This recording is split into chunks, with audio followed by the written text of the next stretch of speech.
Jai Shri Ram. Now we come to Canto 59. To satisfy the emperor's curiosity, Sumantra tells him further of Sri Ram's departure for the forest and also apprises him of the pitiable condition of the animate as well as the inanimate creation in his realm, as also of his capital consequent on Sri Ram's exile. Hearing the woeful tale, Dashrath raves like a madman in many ways in the presence of the charioteer minister. That is the summary of this canto. Offering salutation with folded hands to both the princes of Sri Ram, having duly departed for the forest, and mounting the chariot I too forthwith made ready to depart for Ayodhya, restraining that unbearable agony of separation from Sri Ram. My horses, however, even as I turned my back on Sri Ram, did not proceed on their journey to Ayodhya and stood shedding tears of grief. I remained with Guha, the chieftain of Shringaverapura, at his own place for 3 days in the hope that Sri Ram might probably call me again through foresters. Withered through intense suffering, O great monarch, even trees in your kingdom with their flowers, shoots and buds have been blasted. The water of the rivers as well as of ponds and lakes has got dried up. Nay, the leaves in the wood and the groves have got withered. Living beings in the forest do not move about, nor do reptiles crawl even in search of food. The entire living creation being overwhelmed with grief, born of separation from Sri Ram. Nay, the forest on the way is noiseless too, as it were, though full of birds. The water of the rivers again has become turbid, and the leaves of the lotuses in them have fallen down. The lotuses in the ponds have got dried up, and the fishes and waterfalls in them have perished. Nay, giving forth very little fragrance, aquatic flowers and those growing on land do not look very charming, and fruits too are not so luscious as before. Desolate are the gardens in the city, and the birds in them have disappeared, nor do I find the park so pleasing, O jewel among men. None greeted me as I entered Ayodhya, not perceiving Sri Ram, men sighed again and again. Seeing from a distance the royal chariot arrived in Ayodhya without Ram, O Lord, all the people present in the main road had their faces drenched with tears. Perceiving from their mansions 7-storied buildings and palaces, the chariot returned from the forest. The ladies who were feeling distressed due to their not being able to see Ram broke into lamentation.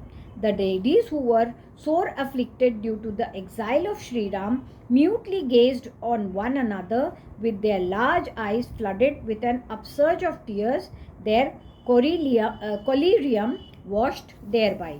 I do not perceive any difference in point of affliction between his enemies, friends, and neutrals. With its cheerless men and women and wretched elephants and horses, nay, looking blasted through plaintive cries and full of noise in the shape of sighs, O great monarch, Ayodhya appears to me joyless and distressed through the banishment of Sri Ram, like Empress Kaushalya bereft of her son. Hearing the submission of Sumantra, Dashrath made the following reply to the charioteer in a most piteous tone, faltering through tears. No deliberation was made by me on the point of sending Ram into exile with the elders, clever in giving counsel, dictated as I was by Kaikeyi of sinful birth and intention.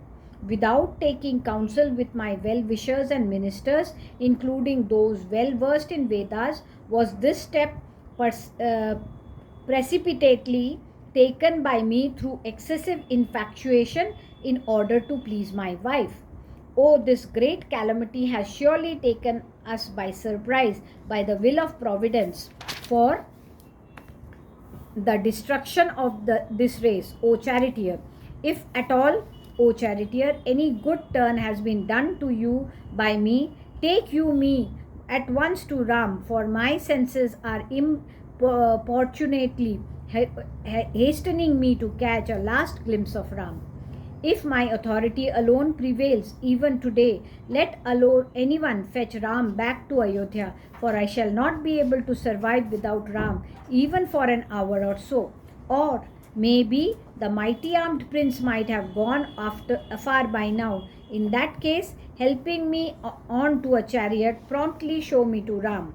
Where is that Ram, the eldest brother of Lakshman, who has pearl-like teeth and is possessed of a mighty bow? I can survive only if I am properly able to see him with Sita. If I am not able to see the mighty armed Ram with reddish eyes and adorned with earrings made of gems, I shall surely reach the abode of Yam, the god of death. What can possibly be more painful to me than the fact that I do not behold Ram, a scion of Raghu, the delight of Ikshvakus, at this juncture, where I am reduced to this wretched plight? Ah, Ram, ah, Lakshman, younger brother of Ram, ah, Sita, princess of Videha clan, who are engaged in austerities, you do not know that I am dying through agony like a forlorn creature. His mind being overwhelmed with that unbearable agony, and plunged as he was in that ocean of grief which was most difficult to cross, the aforesaid king spoke of his grief in terms of an ocean in the following words: This ocean of grief, in which, alas, I am plunged, O Kaushalya, bereft as I am of Ram, is difficult for me to cross while I am living. O godly lady, consciousness of Ram's grief caused by his separation from his parents, relations, and friends, etc., is its tremendous force. Severance from Sita is the other shore to which it extends. Outgoing and ingoing breaths are the waves and whirlpools. It is rendered turbid by the water of rivers flowing into it in the shape of upsurge of tears of Kaushalya and others. The throwing about of arms is in agony represents the leaping of fishes. The loud wailings represent its roaring. Disheveled hair are the seaweeds. Kaikai represents the submarine fire.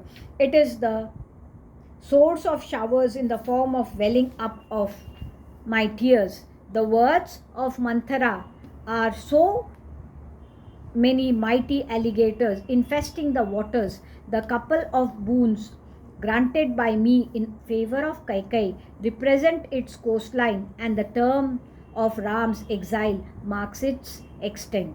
It is most unfortunate that I am unable to clasp on Ram, a scion of Raghu, along with Lakshman on this spot today, even though I long to see them. Lamenting thus, the highly illustrious monarch immediately dropped senseless, as it were, on the couch. When the emperor fainted while lamenting most piteously for Ram, as aforesaid, Queen Kaushalya, Sri Ram's mother, once more fell a prey to twofold fear on hearing his wail. Thus ends Canto 59 in the Ayodhya Kand of the glorious Ramayana of Valmiki, the work of a rishi and the oldest epic. Now we come to Canto 60.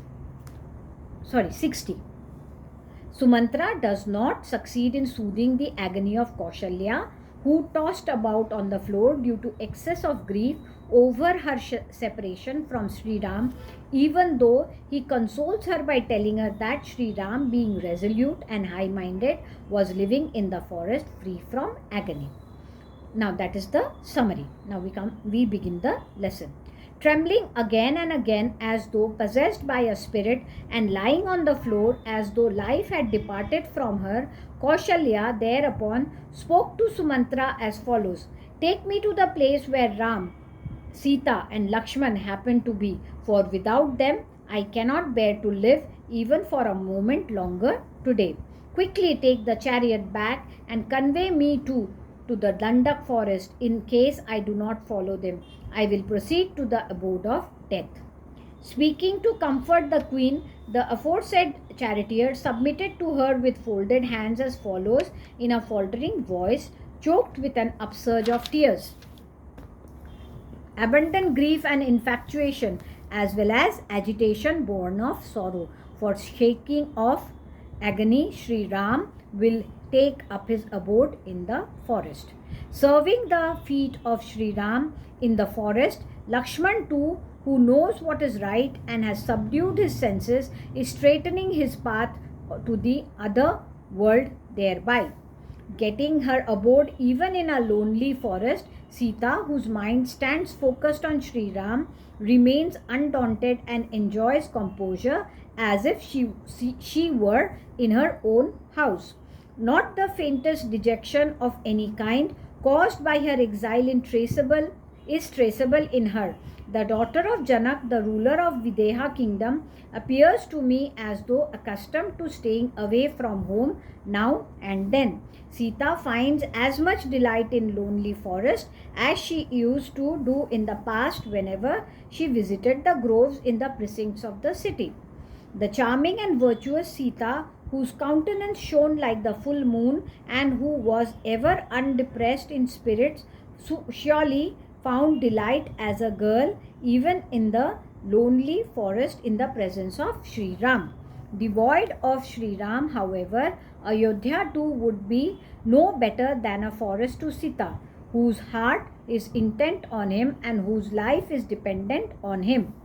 Seeing villages and cities too, as well as the flow of rivers, as also trees of every description, Sita, a princess of Videha clan, makes inquiries concerning them of Ram or Lakshman, whoever is by her side.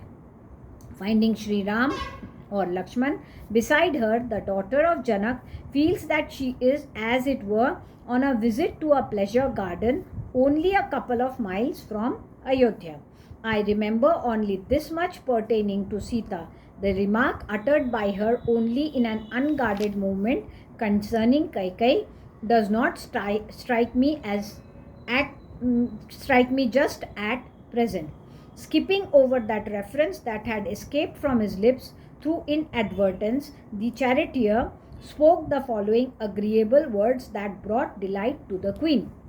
The splendor of Sita, a princess of the Videha clan, which resembles the moonlight, does not fade through fatigue of journey, high velocity of the winds, agitation caused by the sight of fearful beast, etc., and the heat of the sun.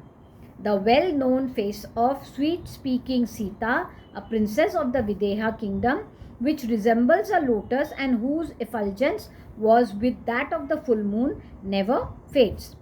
Her soles, which though no longer painted with alakta, the red juice obtained from the resin of certain trees, still look red as alakta and cast an effulgence akin to that of a lotus bud. The high-minded Sita, a princess of the Videha clan, who has not renounced her jewels out of love for Sri Ram, who is pleased to see her adorned, walks in a charming gait as though outvying the cackling of swans by the music of her anklets. Though living in the forest, she does not give way to fear on seeing an elephant or a lion or a tiger, fully relying as she does on the arms of Sri Ram.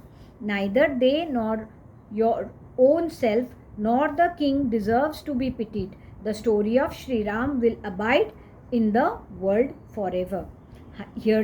Having shaken off grief, the three exiles have firmly established with a highly delighted mind on the path trodden by eminent sages and are enamored of the forest, are fully implementing the sacred vow of their father, living on wild fruits, etc. alone, even though being forbidden in the aforesaid manner by the charioteer, who spoke highly reasonable words. Queen Kaushalya, who was torn with grief caused by separation from her son, did not cease in the least from crying out, "O my darling, O my son, O scion of Raghu." Thus ends Canto 60 in the Ayodhya Kand of the glorious Ramayana of Valmiki, the work of a rishi and the oldest epic. Jai Shri Ram.